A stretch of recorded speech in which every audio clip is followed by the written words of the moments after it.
Welcome back to Kimberly's Custom Crafting. Today I had a request for a tutorial on how to subtract a design or shape from another shape.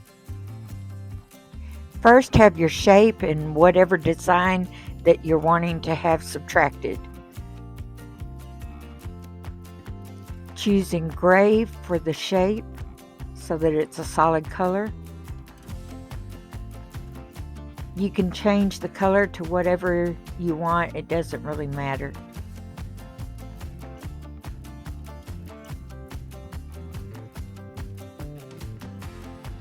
Next, take your text or design.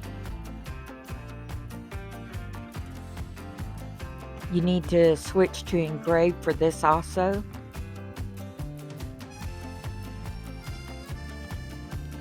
Place it in your design.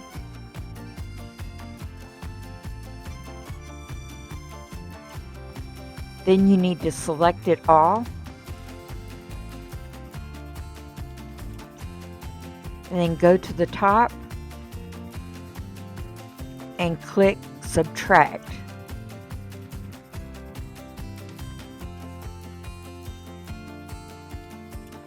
And there you go, you have it. I hope that this helps you. If there's anything else that you would like to see, please just drop a line below and I'll try to get that out for everybody. I appreciate you watching. I hope this helps. Please be sure and hit like and subscribe and hit the notification bell to see any future videos. Thank you for watching.